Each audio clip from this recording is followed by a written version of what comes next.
Hello, and welcome to this new episode of Hidden Treasures. With me today are John Palmer and Linda Connolly, and they will be presenting their work on a presentation of the history of the enslaved in Hopkinton. It's a 6-part presentation where they start from the colonies, then they go to Massachusetts, then they go to Hopkinton, and then they go to a particular enslaved in Hopkinton. So, take it away, fellows. So I'll begin with the history of slavery in the colonies. And it goes like this. First of all, the colonies were settled mainly by the British. The British aristocracy, or the leaders, all had slaves. It wasn't new. It's been in human history. It's been there goes back for centuries. But anyways, the British came over. They brought their enslaved people with them, and they knew that to develop the colonies, for their businesses to grow, they needed labor. And so that led to the Atlantic slave trade, in which there was a ship traffic came from West Africa, the enslaved in West Africa, that came into the Caribbean, and it came into the colonies. Most of the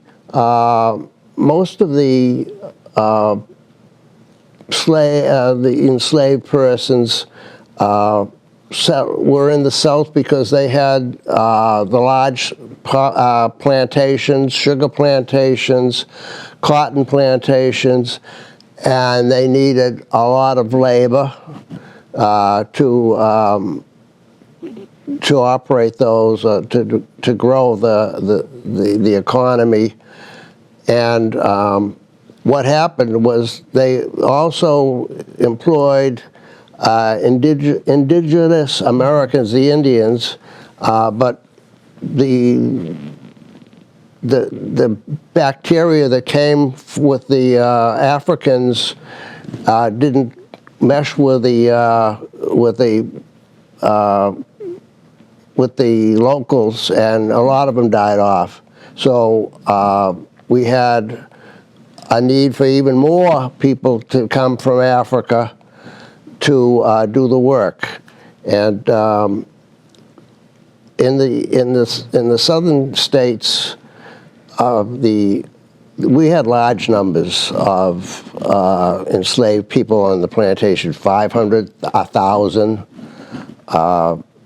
When it came to the northern states, where we didn't have the plantations, like the northern colonies, these aren't even states, these are the 13 original colonies. The domestic, they were still enslaved people. They came with the aristocracy, with the leaders. They were mostly for domestic work, household or small businesses that would have a helper, that type of thing. We did not have in the northern colonies large numbers, but there was. It was a tradition, I guess, or a way of life that a wealthy person would have an enslaved person doing the work, and that's the way it was, and so that's kind of an overview of the way the U.S. was before it was a country, and that's the way it was pretty much up until the Civil War, really, the 1860s. But Massachusetts was a little different story. We had in Massachusetts, we had enslaved people. We had the same kind of relationships they had in the southern colonies, other than the fact that because there may have only been one or two connected with a particular person, they lived in the same building. They lived in the home, but they didn't live with the people. They put them in the attic. Or if there was a large enough clan, they'd have a separate outbuilding for their living quarters. But the first governor, I think the first governor of Massachusetts, Governor John Winthrop, He had him. he was a slave owner. And he not only was a slave owner, but he participated in legislation that provided the rules on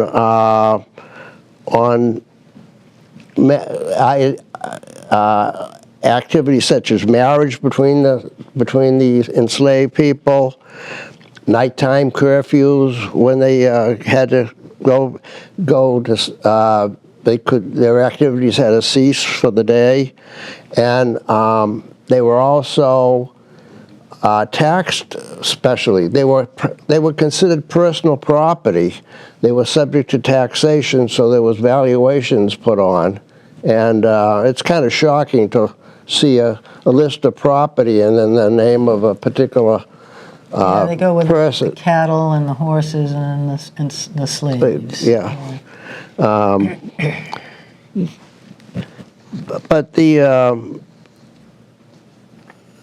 But Massachusetts, the Massachusetts Bay Colony, had at least one outspoken abolitionist. His name was John Otis, and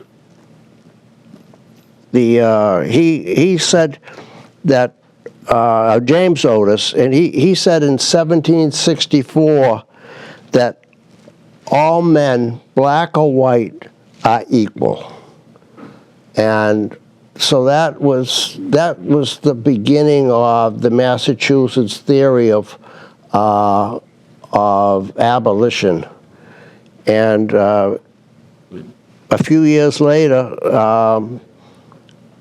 the state of the colony of Massachusetts, Massachusetts Bay Colony, adopted a constitution for the colony in which it provided for equality between blacks and whites. And this was in 1770. This is 100 years before the Civil War. Because slavery was so embedded, it took a long time for that to work its way through the system. But in shortly after 1770, there was litigation. There was a famous enslaved person in western Massachusetts. Her name was Mum Bet, and she brought suit against her owner for her freedom, and it was upheld by the Massachusetts Supreme Judicial Court, and that was the kind of the evolution that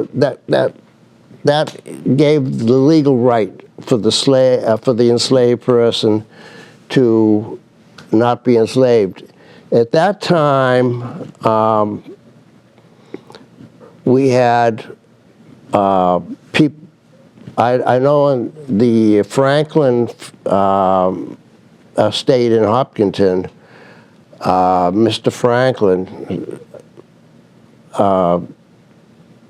recognized that, and he treated his enslaved people as free, and compensated them for they stayed on the job, but they got compensated. And this is how it kind of developed slowly, farm by farm, or business by business, or person by person. Took a long time for the past to change. But anyways, the development happened. The Civil War, the U.S. Constitution was amended to make, after the Civil War, to abolish slavery throughout the whole U.S. at that time, and we go from there. The we now go to what was happening in Hopkinton. So the way this presentation has been structured is how slavery existed, how it existed in the colonies, how it existed in Massachusetts, how it ended in Massachusetts, and we now want to explain what was happening in Hopkinton. Were there enslaved people in Hopkinton? Linda has been studying this for a long time, and she knows as much about this as any person I know, and she is going to lead us through this. What the enslaved people were, who they were in Hopkinton, who owned them, and some particulars about them.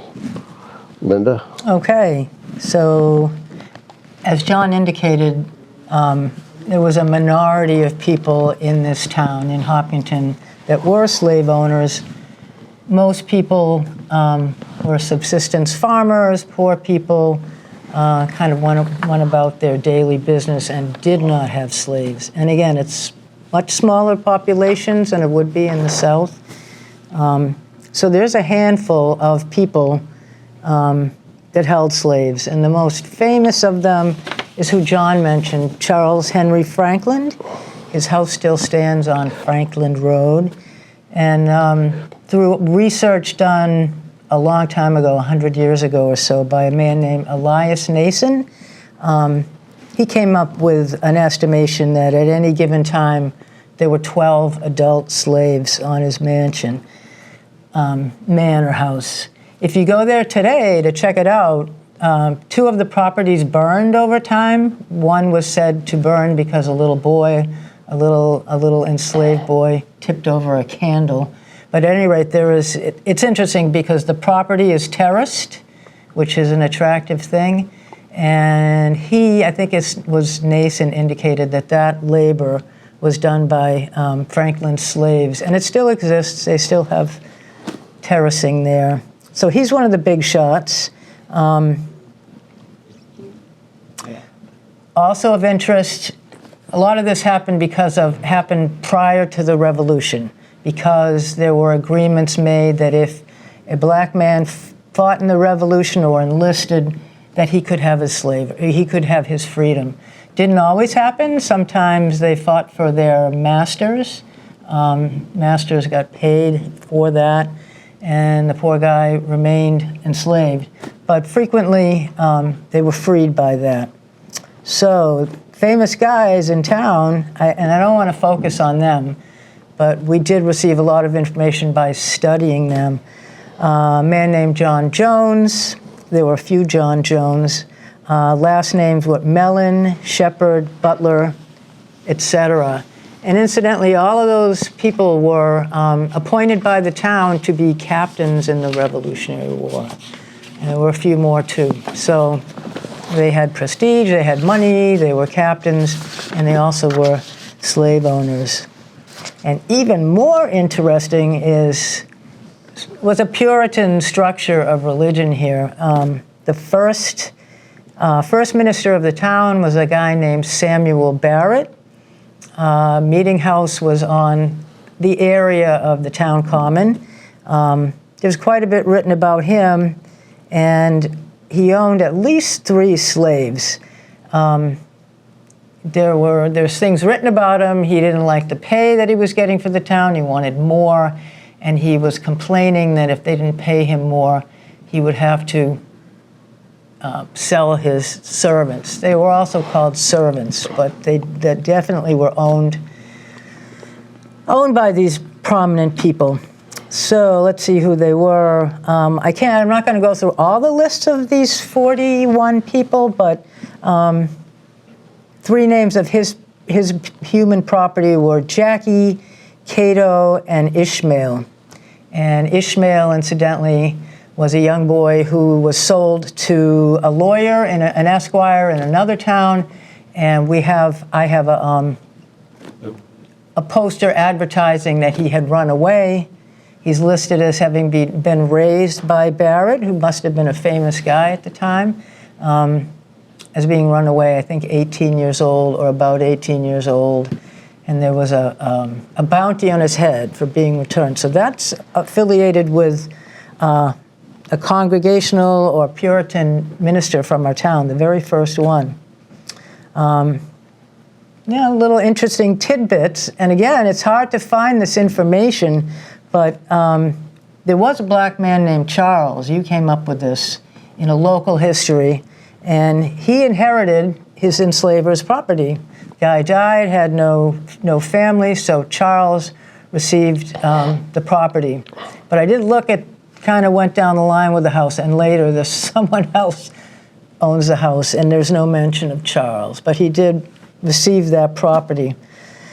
So that's kind of interesting. So there are 41 names, 17 sources. There's probably even more sources, but that's what I came up with that I used. But it has to be remembered that research is really tough with these people. There isn't a paper trail. They did marry, but from my understanding, sometimes those marriages were not necessarily legitimate or sanctioned by law, just sort of a ceremony indicating that Jackie married so-and-so and were considered a family. So it wasn't necessarily official. Very little documentation on that, but there was some in the town records recognizing a marriage. I forget who those people were. So there weren't lawsuits, there weren't tax records because they didn't pay taxes. They generally had last names. As time went on, frequently they picked their own names, and sometimes they changed their names. They decided, I don't like this one, I will be that one. And so that all makes it difficult to follow the trail.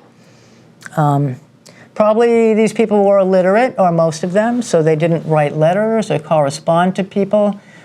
So that information is not available either. But we do find, through studying the enslavers, there were letters that referred to them, and there were tax documents that listed them.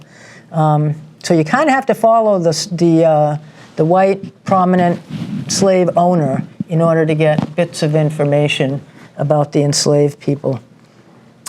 And also, let's see, there was census documents, 1751 slave census. I don't know who the governor was at the time, but he wanted to know.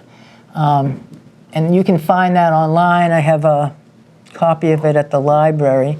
But they didn't name anybody. They didn't bother to name anybody, but they indicated that there were 15 people in this town who were enslaved. And that said adults. I think it was not including the children. So they didn't list their names. So also 1790 census, after the Revolution, when people were supposed to have been freed, you get the names of the slaveholders. So this is 1790. They were supposedly freed in 83 or 84. But you get the names, and the column where they're listed is all other free people. So they're kind of talking about them being freed, but they're servants. These are probably the slaves that are still remaining in those households. You know, where are they going to go? What are they going to do? Perhaps they were paid at this time. And the column for slaves is empty. But I think this comes up with, 10 names in 1790. So that was interesting. So it is still coming. It's, in some ways, it's a very gradual emancipation, like John said. In lawsuits, they had to pursue that, the enslaved themselves, in order to enforce the law, you know? Right? And that's Mom Bet. This is Mom Bet's. Mom Bet, she's the one that first brought the suit under the new state, the new colony constitution, and it was upheld that she was free. And she stayed on. She was a domestic helper, a domestic worker, and she stayed on her job. I mean, what are you going to do when you have been brought up and this is all you know? Now she can at least get, she can do things that she couldn't do before and can get compensated. And that's... And has some legal rights, maybe? Yeah. But, you know, she's not all of a sudden going to be like a white person. But at least she had the rights. And it gradually, it took a long time for this to work its way through. When you're brought up one way for 30, 40 years, and then all of a sudden you can... Yeah, it's a problem. All of a sudden things change with a stroke of a pen, but from a human person, you don't change with a stroke of a pen. It takes a long time. Yeah, and the law would have been not necessarily everybody knew. There is a property in, is it Medfield? Shoot. Yeah, I think is it Medfield? I don't know, in Boston, a suburb of Boston directly there. And there were people there that also sued for their freedom. You know, so they had to earn it, kind of. It wasn't just like, okay, you guys can all go. They had to earn it. And I'm sure that applied to this town, too. As far as sources, there's some interesting sources that exist now that I don't believe existed when I started doing this, like 15 years ago. There's an organization called NESRI, New England Slavery something index. So it's an index of all the names that they believe were in New England. A lot of the names were contributed by the daughters of the American Revolution, who decided, we want to find out who these people are. And they did find that many of them fought in the Revolution. There are also early histories about Hopkinton, where people did some extensive research. Vital records of the towns, that's birth, death, and marriages, also kept in the town records. Very helpful. And their names were on census documents, were or were not, but only listed as a non-white or a servant. So that's kind of the proof. Some of the people out there want really tight, exact references for all that stuff, but that stuff, it doesn't exist. Maybe there are more strands and bits of information, but there's not a lot, so you got to tie the little stuff together. I grouped them. We have a plaque that we propose to put on the common, bronzed, a bronze plaque. I think it's 20 by 14 and a half, something like that. And we're grouping the names of these 51 people, and I didn't do it alphabetically. I kind of did it by groups related to the people who owned them, so that you can assume they were family members or knew each other. Yeah, trying to be just a little bit better. Like these guys from Hannah down to, I think, to Toby were property of the famous Henry Franklin, the baronet who lived on Franklin Road. And Elias Nason, that author who also lived in his house. The people who moved into that manor house also had the slaves, as they were passed along with the house. And probably some were pretty elderly by that time. And Nason lived in that house. So we know of 6 individuals that lived in that house. Dinah was the mother. She's said to have come directly, and this is according to Nason and a biographer about Nason, that she had scar marks on her face, and that indicated some kind of a tradition, like a tattoo, from her tribal or her home group in Africa. So she's the top one. She has a bunch of children who are some considered mulatto, so that's another interesting point. A Hannah, a Robert, the famous Richard Potter, and Phoebe and Sydney. So they probably all lived in that household, worked on that household, some of them out. And this, again, this is suppositions, but I'm sure many worked the house, big house, cleaned it, cooked for the owners, and then there would have been work outside too. And this is also microfilm at the library, you can find it. And Robert, they called him Daddy Robert, or Daddy, and he accompanied Franklin to this very famous trip, where there's a legend that Franklin and his future wife were in Lisbon, and the couple survived a major earthquake there. And Robert had something to do with that, and he's also considered a genuine son of Africa, meaning he was directly brought here, first generation. And that's because this is early. The South was a little different. So as Franklin goes along, he remains in England. Revolutionary War comes. He's a loyalist. He leaves. His wife also leaves, Agnes Surriage. She's a loyalist. They let them go. I think Franklin himself went a little bit earlier. But the enslaved people are still in the house. And some were passed to Lady Franklin, who has left, to her older sister, who married and is named as Mary Swain, and she's on this list as owning people. There's also a couple other individuals that remain to her, or were dispersed through the town. John Jones, he's a captain in the Revolutionary War. Son was named John Jones. That makes it a little bit tricky. But there is a small cemetery in Ashland on, was it Union Street? Yeah, Union Street, which you can visit. And people from Ashland, they knew that these slaves, Bacchus and, is it Peter? Tom, I think, were buried by the wall in that tiny cemetery. And they decided that, well, if they're buried there, they probably were somewhat considered family members, but they erected a plaque too, just saying these people were here, gave their name. So they're interesting. When they died, and you find these people in the church and town were together, so when you find them in records as dying or being born, it's kind of vague. Tom Buffon is a man that was found in the town church records, and they call him a black man aged perhaps 60. So that tells me, and again, this is not proof, but that tells me if he's perhaps 60, they don't know when he was born.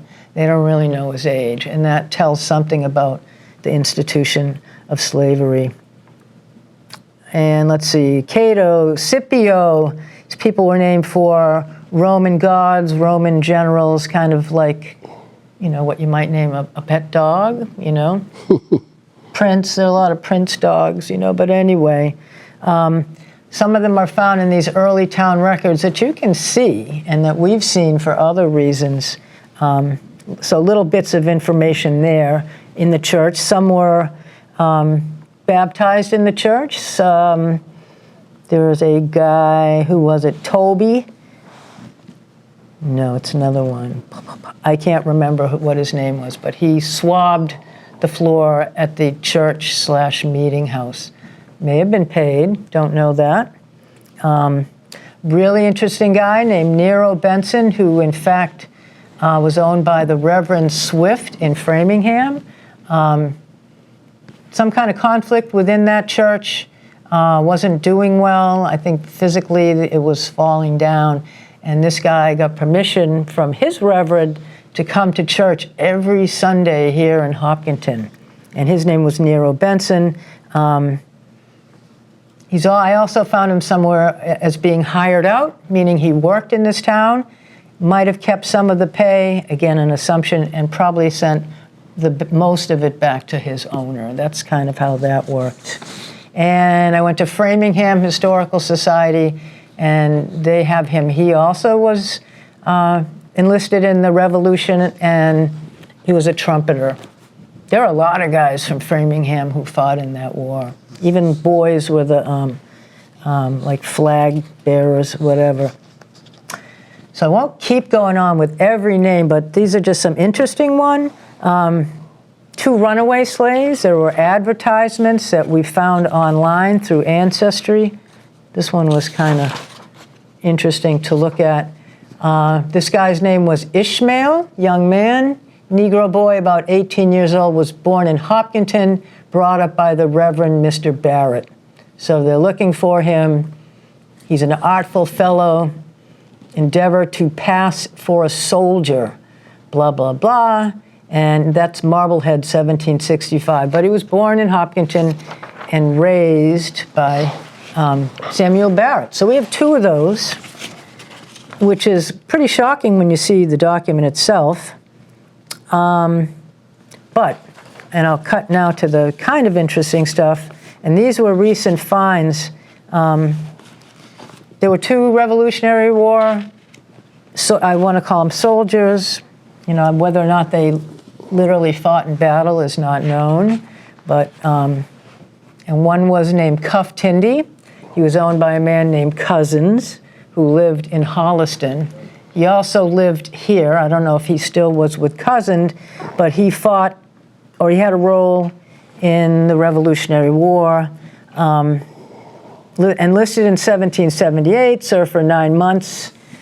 He was in the 2nd Massachusetts Regiment. But this is kind of explaining information and where you get it from. There's a lot of, this is all the information on him. He's a soldier, so the government is creating documents. So we know more about him. We know a lot about him because there were documents. These other people who were house servants, etc., you know, we might have their first name, we might know when they died, but we know very little more. And then they're not, that I could find, these people were not buried in Hopkinton. If they were, it's not acknowledged. Grave markers are very expensive, so maybe perhaps no one wanted to pay that money. And Abel Ephraim, also a private in Captain Mellon's company. And I thought, ooh, Mellon's, he was a slave owner. Could it be that Abel was his property? But it's different first name, not sure about that. But that probably could be looked into. Maybe it's his son. So it's just interesting stuff, really interesting stuff. We know that he died in Lancaster of tuberculosis at age 68 in the year 1828. So all of this is just a skeleton of a bigger story. American Revolution definitely helps with document, but by knowing who these people are, we hope to widen what is known about history. We don't want to change it. We don't want to revise it. We just want to expand on it, or give this little known fact. Children in the town, they don't tend to teach this in the schools. If you tell people that it existed, most of them had no idea. They study it a lot in the South, but not so much around here. So that's kind of what I have to say. There are other interesting tidbits. You know, people trying to run away, people suing other people, saying this guy was my property, no, he's my property. So they were considered property and they were valuable. So that's kind of what I have to say. You know, you can read more about it if you are interested. I can share my information with you. So that is kind of specifics of people who lived here. And they weren't citizens. They were invisible in that people didn't know their names, and they walked our streets and they worked in our town. Many of them worshiped at the church in a different pew, I guess sort of in the back, with the In the paupers balcony, with paupers and other people that had different rights and far less status. So they were in the town and they were in the meeting house, and we want people to know that. Yeah.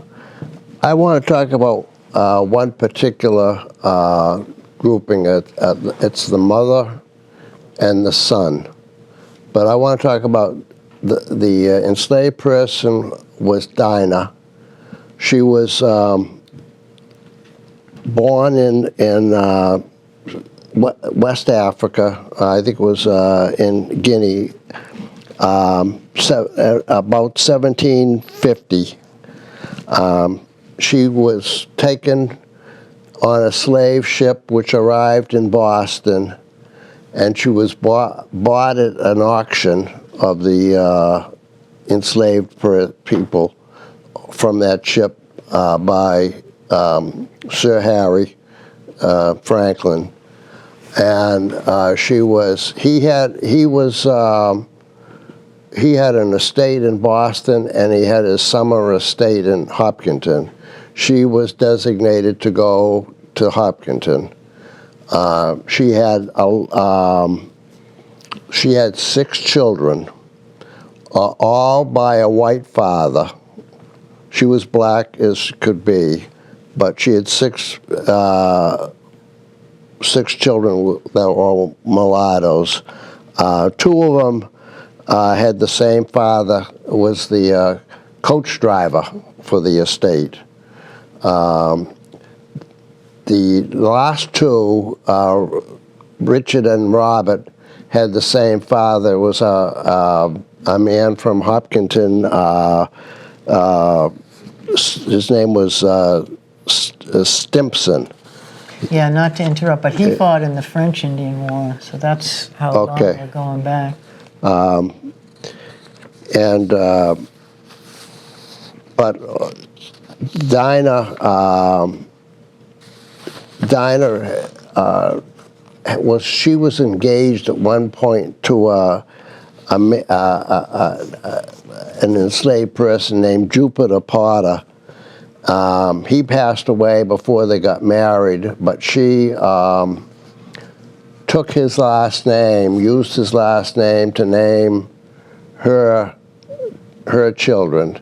And so one of them, the one I want to focus on, was Richard Potter. And the Potter has nothing to do with, it's just a name that she used to identify him. But he's a particularly interesting person. He was born in Hopkinton. He went to school for 10 years in Hopkinton.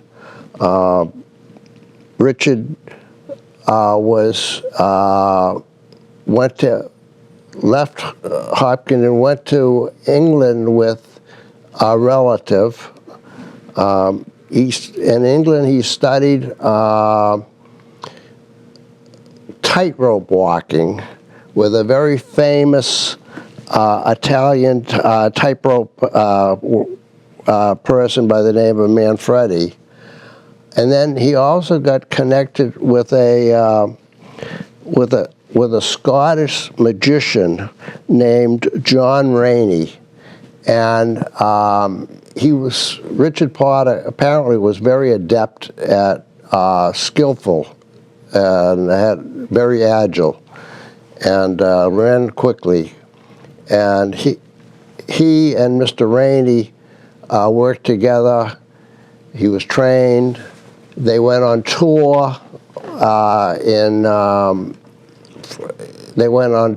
throughout Europe, and then they came to the U.S.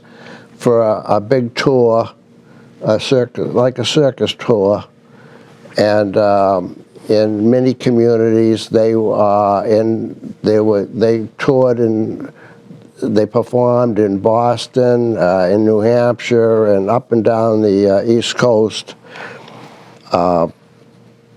Rainey retired, so after Rainey retired, Richard Potter continued performing for a number of years on his own.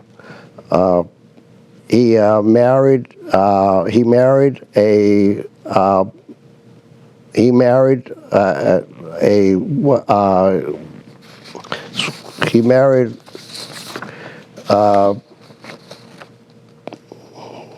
Sally Harris in 1808, and they bought some property in Andover, New Hampshire, built a house there. He continued to perform, and they had 3 children, and their house in New Hampshire is long gone, but there is a marker where it was located, and it's identified as Potter's Place. But this was he turned out to be a world-class circus performer. Tightrope walking. He had an act where he would swallow a sword and then pull the sword out, and all these multicolored ribbons would come with it. And then he would clear his throat, and the fire would spit out. I have no idea how he did that trick, but he did card tricks. He could make a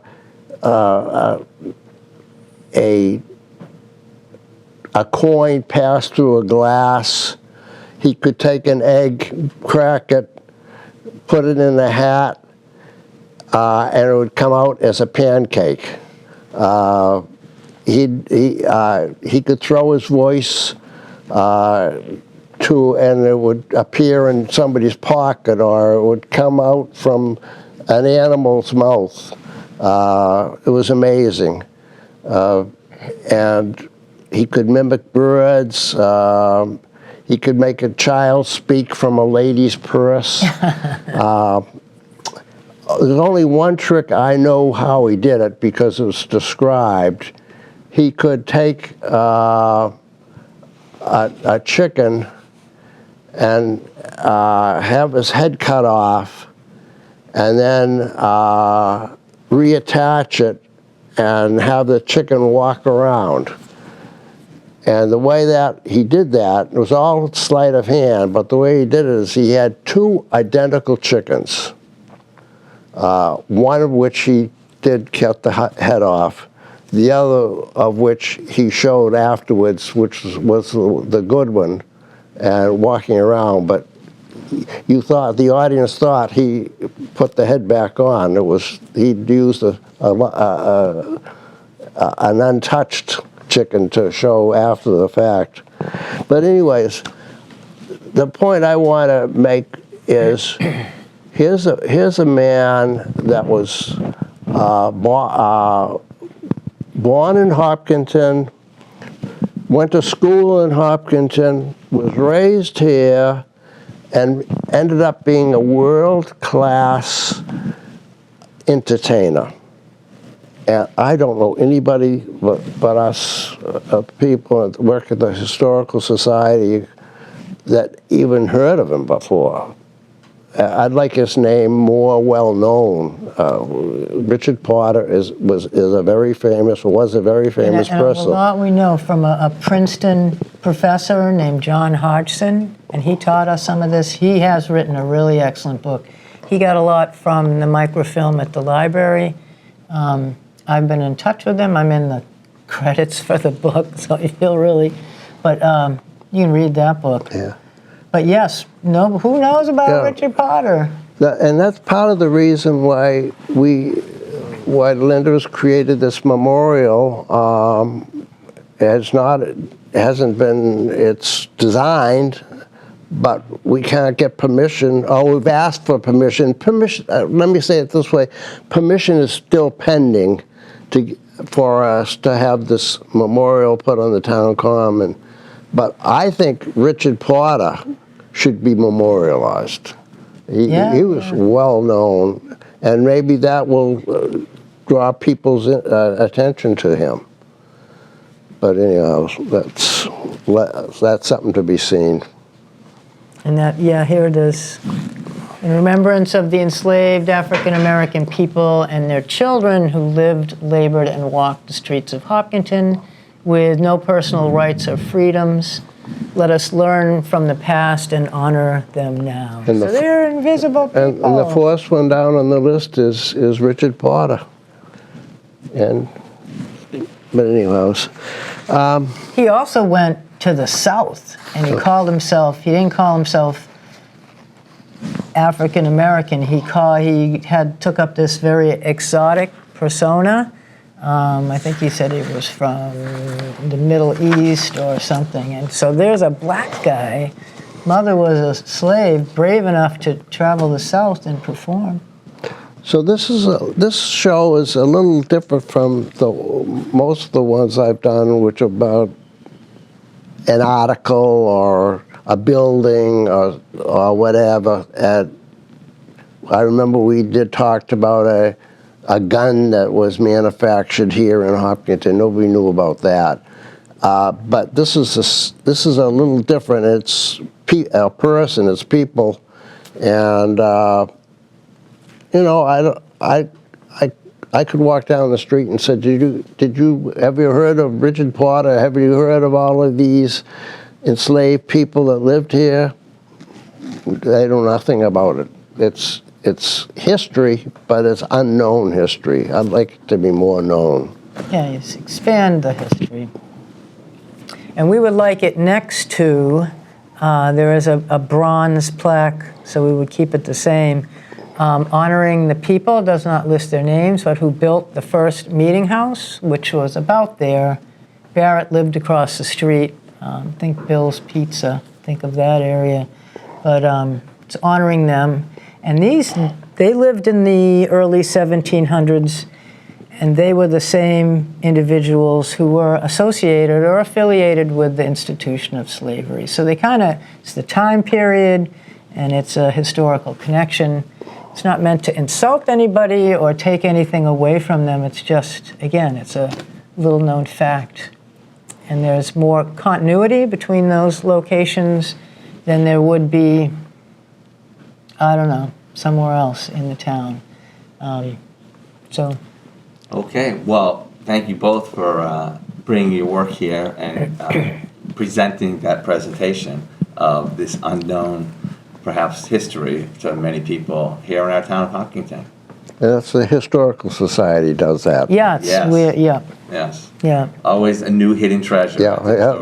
This is a treasure. Yeah. And it's hidden, so there you go. All right, so thank you so much for joining us for this episode, and we hope that you join us again for our next one. Take care.